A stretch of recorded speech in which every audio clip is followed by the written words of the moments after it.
ধুবুৰীত এটা উত্তপ্ত পৰিস্থিতিৰ সৃষ্টি হৈছে। নিশাৰ ভিতৰত এয়া ধুবুৰীত কি হৈছে বিভিন্নজনে প্ৰশ্ন কৰিছে আৰু তাৰ মাজতে কিছু দৃশ্য পোহৰলৈ আহিছে। নিশাৰ ভাগত ধুবুৰীত কি হৈছে সেই সন্দৰ্ভত আমি আপোনালোকক জনাবলৈ চেষ্টা কৰিছোঁ। ধুবুৰীত পুনৰ ৰহস্যজনক দেৱাল লিখন। জিলা আয়ুক্তৰ কাৰ্যালয়ৰ সন্মুখৰ এখন বন্ধ দোকানৰ টিনৰ বেৰত পুনৰ এনেদৰে দুটাকৈ লিখনি দেখিবলৈ পোৱা গৈছে। কোন শক্তিয়ে কি উদ্দেশ্যৰে লিখিছে সেয়া জানিব পৰা হোৱা নাই। ইতিমধ্যে ঘটনাস্থলীত জিলা আয়ুক্তকে ধৰি ধুবুৰী আৰক্ষীৰ শীৰ্ষ বিষয়া উপস্থিত হৈছে। ইয়াৰ পূৰ্বে ঈদুল আজহাৰ প্ৰাক্ষণত এনেধৰণৰ ঘটনা সংঘটিত হৈছিল। আকৌ এবাৰ দেখিবলৈ পোৱা গৈছে দেৱাল লিখন। ঈদৰ ছদিন পিছত এনেকুৱা পৰিস্থিতি হৈছে। ঈদৰ ছদিন পিছত গোমাংস উদ্ধাৰ হৈছিল আৰু তাক লৈ উত্তপ্ত পৰিস্থিতি হৈছিল। উল্লেখ্য যে 6 জুনৰ এই বিশেষ লেখনিৰ দুদিন পিছত 8 জুনৰ দিনা ধুবুৰীৰ 3 নম্বৰ ৱাৰ্ডৰ হনুমান মন্দিৰৰ সন্মুখত গোমুণ্ড উদ্ধাৰ হোৱাক লৈ তীব্ৰ প্ৰতিক্ৰিয়াৰ সৃষ্টি হৈছিল। তাৰ পিছত ধুবুৰীৰ পৰিস্থিতিৰ বুজ ল'বলৈ উপস্থিত হ'ল মুখ্যমন্ত্ৰী ডক্টৰ হিমন্ত বিশ্ব শৰ্মা। বাংলাদেশী শক্তি জড়িত হৈ আছে নেকি ধুবুৰীত? বহু ৰহস্যৰ গুণ পাইছে। ইতিমধ্যে নিশাৰ ভিতৰত আজি ধুবুৰীত কিবা এটা হ'ব পাৰে। নিশাৰ ভিতৰত আজি ধুবুৰীত প্ৰশাসনে আৰু বহু লোকক সন্দেহৰ অভিযোগত বহু লোকক ইতিমধ্যে আটক কৰাৰ সম্ভাৱনা আহি পৰিছে। এইবাবেই যে কোন শক্তিয়ে কি উদ্দেশ্যৰে ধুবুৰীত লিখি আছে, এনেদৰে দেৱাল লিখিছে, দেৱাল অংকন কৰিছে। বাংলাদেশী মূলৰ শক্তিৰ উচতনি আছে বুলি জানিব পৰা গৈছে। ঈদুল আজহাৰ প্ৰাক্ষণত এনেধৰণৰ পৰিস্থিতিৰ সৃষ্টি হৈছিল। ঈদুল আজহাৰ পিছতো এনেকুৱা পৰিস্থিতি হৈছে। বৰ্তমান আজিৰ দিনটোত পৰিস্থিতি আৰু অধিক বিষম হৈ পৰিছে। এই মুহূৰ্তৰ ডাঙৰ খবৰ, ধুবুৰীত পৰিস্থিতি বেয়া হৈ পৰিছে। নিশাৰ ভাগত ধুবুৰীত বহু লোকক আটক কৰিবলগীয়া পৰিস্থিতি হ'ব পাৰে নেকি, এনেধৰণৰ সম্ভাৱনা আহিছে। উত্তপ্ত পৰিস্থিতিৰ সৃষ্টি হৈছে এখন বন্ধ দোকানৰ টিনৰ বেৰত।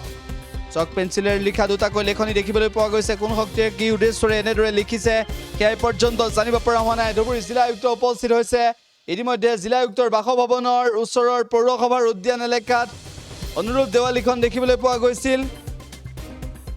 এই ঘটনাৰ পিছতেই ঘটনাস্থলীত জিলা আয়ুক্তকে ধৰি ধুবুৰী আৰক্ষীৰ শীৰ্ষ বিষয়া উপস্থিত হৈছে। ধুবুৰীৰ শীৰ্ষ বিষয়াই এই সন্দৰ্ভত তদন্ত আৰম্ভ কৰিছে। বাংলাদেশী মূলৰ কোনো শক্তি, মৌলবাদী শক্তিৰ দপদপনি আৰম্ভ হৈছে নেকি, এনেধৰণৰ সন্দেহ প্ৰকাশ কৰিছে। উল্লেখ্য বিষয়টো হৈছে যে ইয়াৰ মাজতে যদি কোনো লোকক সন্দেহজনকভাৱে উঠাই লৈ যায়, কোনো নিৰ্দোষী লোকক উঠাই লৈ যাব নেকি, এনেধৰণৰ আতংক বৰ্তমান সময়ত বিৰাজ কৰিছে ধুবুৰীত। আৰু মুখ্যমন্ত্ৰী ডক্টৰ হিমন্ত বিশ্ব শৰ্মাই ধুবুৰীত শ্বুট এণ্ড চাইটৰ অৰ্ডাৰ দিয়াৰ পৰৱৰ্তী সময়ত ধুবুৰীৰ পৰিস্থিতি আজি বিষম হৈ পৰিব পাৰে। ধুবুৰীত বৰ্তমান সময়ত দেৱাল লিখনক লৈ তীব্ৰ চাঞ্চল্য বিৰাজ কৰিছে। ধুবুৰীত বৰ্তমান কি পৰিস্থিতি, এক্সক্লুচিভ দৃশ্য দেখুৱাইছো এই মুহূৰ্তত। কোন শক্তিয়ে কি উদ্দেশ্যৰে ধুবুৰীত এনেদৰে দেৱাল অংকন কৰিছে, কি লিখিছে দেৱালত, বহু তথ্য উন্মোচন হৈছে। মুঠৰ ওপৰত বৰ্তমান সময়ত জিলা আয়ুক্ত উপস্থিত হৈছে, শীৰ্ষ আৰক্ষী বিষয়া উপস্থিত হৈছে। আৰু ইয়াৰ তাৎক্ষণিকভাৱে এই ব্যৱস্থা স্বৰূপে বৰ্তমান সময়ত কি কৰা হৈছে সেয়া আমি আপোনালোকক জনাম। কিন্তু শেহতীয়াভাৱে ধুবুৰীৰ জ্যেষ্ঠ আৰক্ষী অধীক্ষক হিচাপে লীনা দলেক নিযুক্তি প্ৰদান কৰা হৈছিল।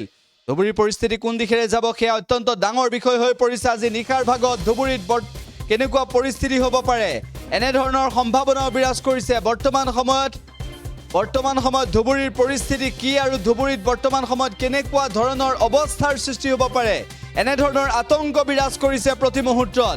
আমি সবিশেষ জনাবলৈ চেষ্টা কৰিম সেই স্থানত কি হৈছিল।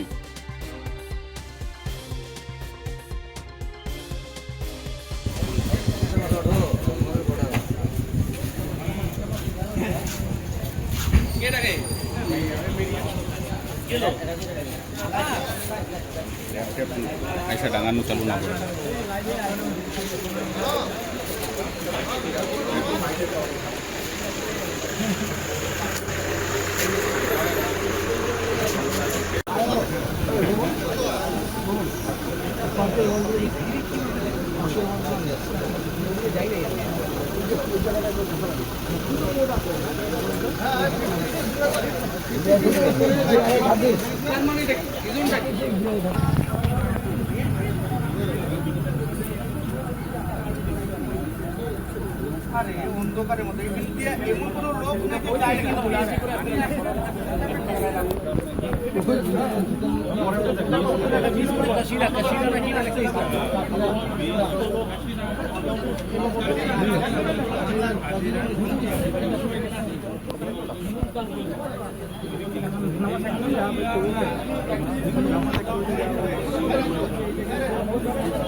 হ্যাঁ হ্যাঁ হ্যাঁ ওইখানে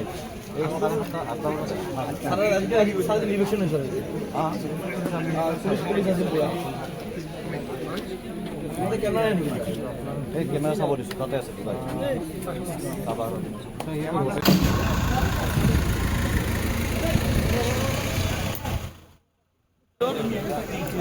ইভিনিং ৱাক কৰি আহোঁ লিখা আছে ছেম হেডৰাইটিং কিমান কেইদিনমান আগত পাৰ্কতে লিখা আছিল লিখাটো চাই কিনে মই ৰখাই কিনে ফটো উঠাই কিনে মই কেইজনমান মানুহক পঠালোঁ লগে লগে ডি চি ছাৰ যাই আছে ডি চি ছাৰক হাত দুখনত ডি চি ছাৰ গাড়ীটো ৰখালে ডি চি ছাৰ আহি কিনে চালে যে বস্তুটো ছেমে বস্তু লগে লগে আমাৰ পুলিচৰ চেয়াৰমেন আমাৰ পিকলু আৰু আমাৰ দীপক খুৰা হবিগড়িপুৰৰ ডেভেলপমেণ্ট চেয়াৰমেন বুবুন দা চবেই আহিছে আহি কিনে চালে লিখাটোতো ছেম লিখা আৰু মুখ্যমন্ত্ৰীয়ে যোনটো নবীন বাংলাৰ প্ৰস্তাৱ লিখাটো আৰু এই লিখাটো ছেম লিখা মই মানে প্ৰত্যেক দিনে ৰাতি মই মানে এই খোজকাঢ়ি আহোঁতে আজি চকুত পৰিল লগে লগে মই হাই কামাণ্ডক মই জনালোঁ আৰু ডি চি ছাৰ যিহেতু যাই আছিলে ডি চি ছাৰকো মই হাত দেখুৱালোঁ ডি চি ছাৰ গাড়ীটো ৰখাওঁ ইয়াতে কিছুমান কোড নম্বৰ আছে নেকি একচুৱেলি লিখাটো বুজি পোৱা নাই কি লিখিছে কিন্তু হেডৰাইটিংটো ছেম কিন্তু কোড লেংগুৱেজ আছে কিছুমান কিবা কোড লেংগুৱেজ আছে লিখা বৰ বুজি পোৱা নাই হয়। আৰু সেইকাৰণে মই এইটো ক'ব নোৱাৰোঁ কি লিখা আছে ইয়াতে আচ্ছা ঠিক আছে